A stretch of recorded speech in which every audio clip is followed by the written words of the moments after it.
UFC 317 did not disappoint. Ilia Topuria proved he is who he says he is. Alex Pantoja proved he is a class above the rest.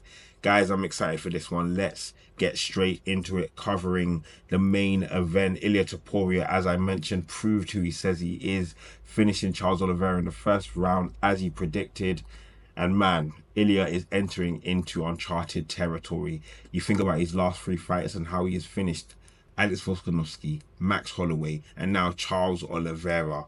The man is building a resume for himself that could stand the test of time. He is beating some of the UFC's absolute favorites. It's hard to watch, but it's so beautiful to watch at the same time. We are seeing a legend being born in front of us, 28 years old, a double champion. He has proved it. Yes, he had to relinquish his featherweight championship, but he has come up against one of the best fighters in the lightweight division, and he has proved the doubters wrong. He has the power that can carry him in the lightweight division. He has the skill set. He can handle the ground game with someone like a Charles. He was able to prove exactly what he says, and you see him celebrating the day before. You see him when he went up against Volk, putting UFC champion before the fight is actually taking place. The confidence is unmatched. It's unrivaled, and you've got to love it. If you don't, you're a little bit of a hater, I've got to say. Ilia Topuria is one of one. From the moment I saw him in the UFC, I knew he was going to be a champion. And he has the skill set. He has the well-rounded game. And in this fight, again, there was questions. Would the power translate? Yes, it would. Would he be able to handle the size and strength of Charles? And he was stronger. You could see the strength in those clinches, in those tight scenarios. But Ilia, in his own right, is strong. He held his own against a much bigger man. And when it came to those exchanges that Ilia spoke about, where Charles would come forward and he would battle and he would leave himself open, just as the man said, it was written, because Ilia caught Charles in those exchanges. You could see from literally the first 10 seconds that the punches were a different level for Charles. It may be the weight cut, it could be the power of Ilia just in its own right. And based on what we've seen in the past from Ilia, I have to say it potentially is just the power.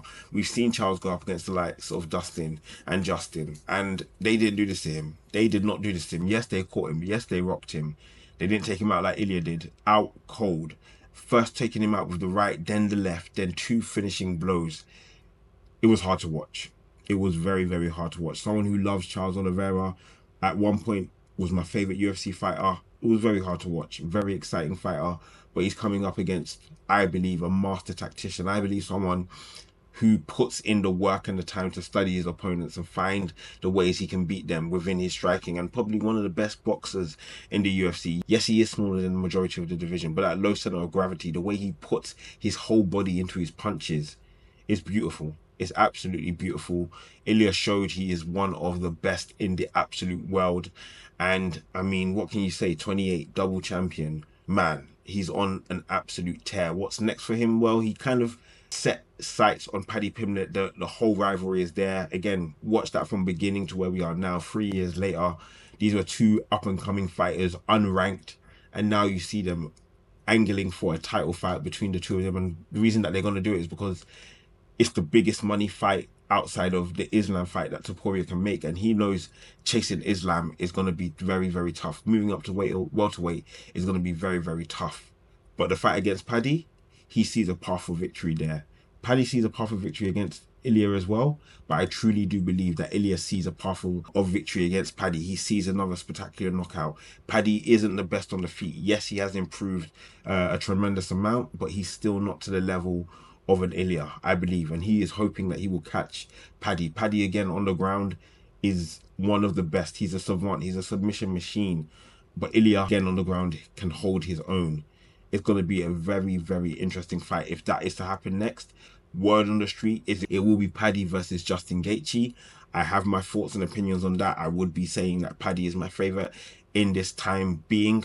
You would be hoping that Justin would catch Paddy with one of his powerful strikes. However, if we're looking at it holistically, if Paddy gets Justin to the ground, it could be a very, very long night. For Charles, I think he needs to regroup, go back to the drawing board. I would potentially angle for a rematch against Arman Tsarukyan if I was able to get that. Looking like Arman is the man who will be missing out. Yes, he did beat Charles previously, but Charles, I think, will be looking for a fight that will get him back into contention sooner rather than later. Next up, we have the co-main event. Alexandre Pantoja versus Kai Kara France. And listen, Pantoja is in a class of his own. We spoke about the well-rounded skill set. We spoke about the hunger. We spoke about the tenacity. We spoke about how he's come up against the best of the best in the flyweight division. And the only thing that was of question is if Kai Kara France would catch him, it could be a very difficult night. Well, Kai caught him a couple of times, but Pantoja was on another level. From literally minute one, he was the one pushing the pace. He was the one that was putting Kai on the back foot. And slowly but surely, especially through the first round, he took pretty much all of Kai's confidence. He could not really see a path for victory. On the ground, he was locking in that body triangle. He was dominating in all of the exchanges. He was the one that was pushing Kai Kara France back, and he was the one that was showing his quality as a champion. Kai Kara France, we knew he wanted to catch Pantoja early.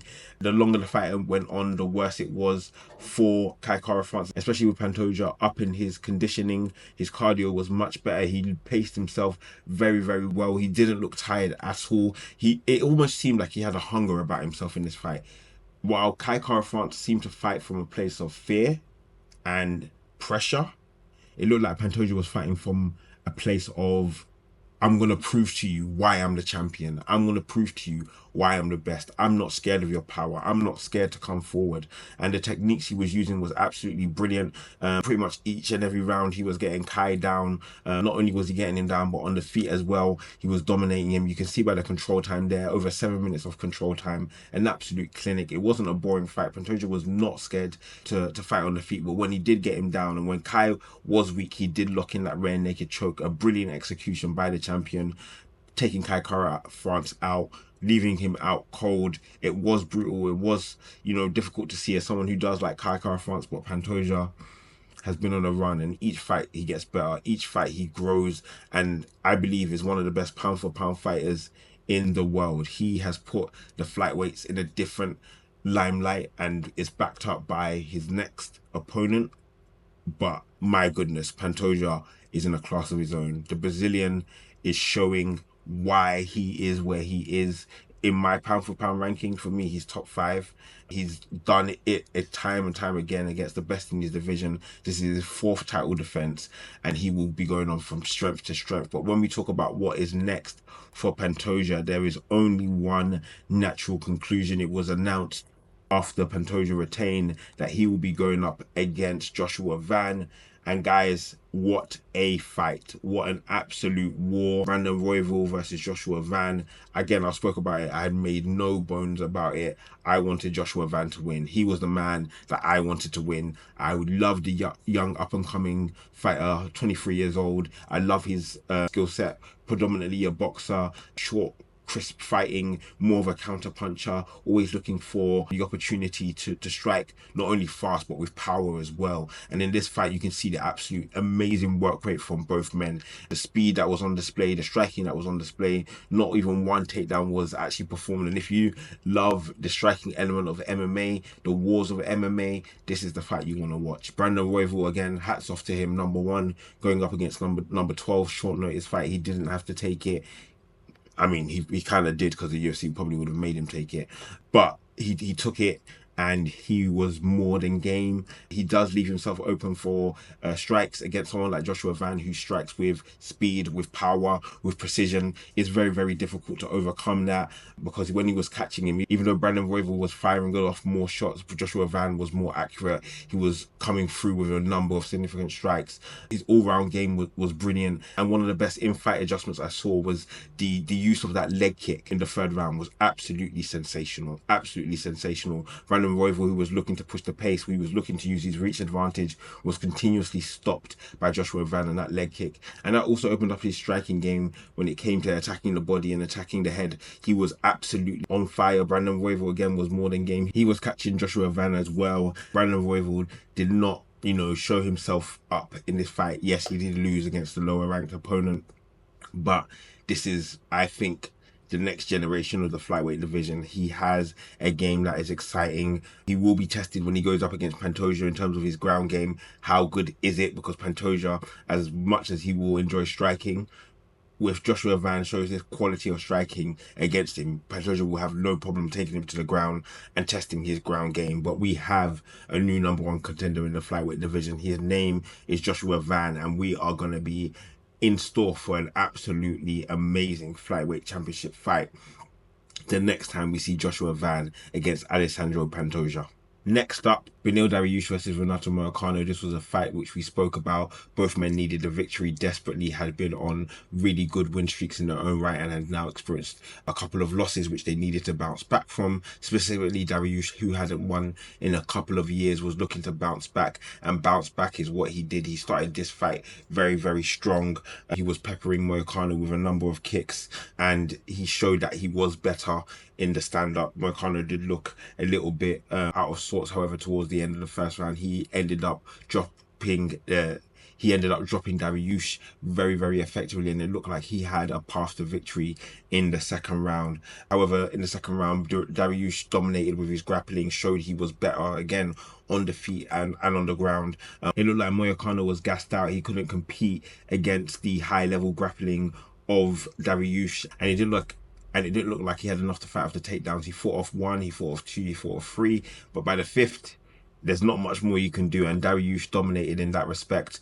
It was a very competitive fight, but Dariush was the more aggressive fighter. He was the one that was able to execute the game plan that he was looking to execute. Much more accurate fighter as well. And I really enjoyed seeing him kind of find his groove again, especially after some very, very difficult fight for him. Bouncing back was big for him. He will be looking to continuously push on, and I believe he's in the top 10 of the lightweight division. He'll be looking to push on for his next fight, and again, he's a very well-rounded fighter. I think to beat Beneil, you're gonna have to be very well-rounded in your own right. You're gonna have to match him on the feet and match him on the ground in case that's where he wants to take the fight. And Moicano is just not there in terms of having that same well-rounded game as Dariush. Dariush will be looking to establish himself once again as a lightweight contender as he progresses. Moving on to what actually kicked off the main card. It was a brilliant fight. Payton Talbot versus Felipe Lima. Again, we were treated to an absolute brilliant fight. Talbot again showed his quality. He seemed and looked like the much bigger man. He was able to show his power within his striking, and his diverse striking was very, very impressive. Another element that was really impressive to me was his takedown defense, and even when he was taken down, how he was able to recover. It was really, really impressive from my standpoint. As you can see, of the 15 takedowns that Lima tried to execute, he was only able to establish one, and even Talbot had more control time on the ground for him. Actually, I felt like Lima performed really, really well. His problem was he tried to rely too much on his wrestling. It was clear that he thought that was a weakness for Talbot, and it is a weakness for him, but he has greatly improved to make it much less of a weakness. And so within spamming those takedowns, he would actually put himself in a negative position more time than not, and he would actually end up on his back at the end of each round. It was very devastating for him, considering in those exchanges on the feet, he actually held himself up quite well, but putting yourself in those positions, not being able to deal with the size of a Talbot on the ground was difficult for Lima. Talbot again is excelling. He has that clean and crisp striking, which is very, very impressive, and he seemed to actually enjoy himself towards the end of the fight. That was good to see, especially bouncing back from the loss he experienced in his last fight. It was very, very good to see. It'll be interesting to see who he will be matched up against next. Following on to the prelims, we had Gregory Rodrigues versus Jack Hermansson, and Rodrigues showed exactly why he is one of the most interesting fighters in the division for me. Robocop coming up again with an absolutely amazing knockout, showing his power, showing his crispness. Again, Hermansson obviously has a lot of ring rust, given the time that he's had to have off, but Gregory, as often as not, delivering with the power, delivering with the crisp striking.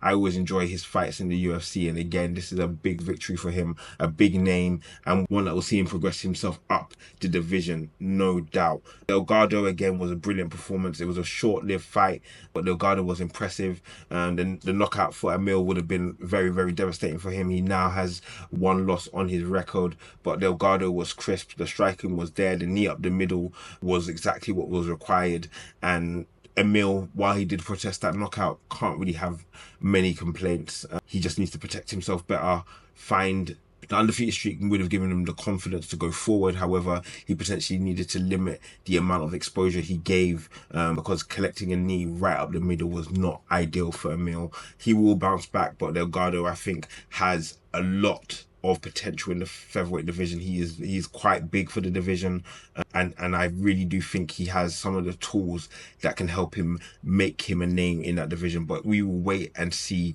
what he can do. Tracy Cortez with the absolute flawless victory. She was amazing everywhere. Her striking was crisp. Arajo, who is again no easy feat. I did think Tracy would struggle in this fight coming into it. However, she was absolutely amazing on the feet, on the ground, dominating everywhere. She had a determination about herself, I would say.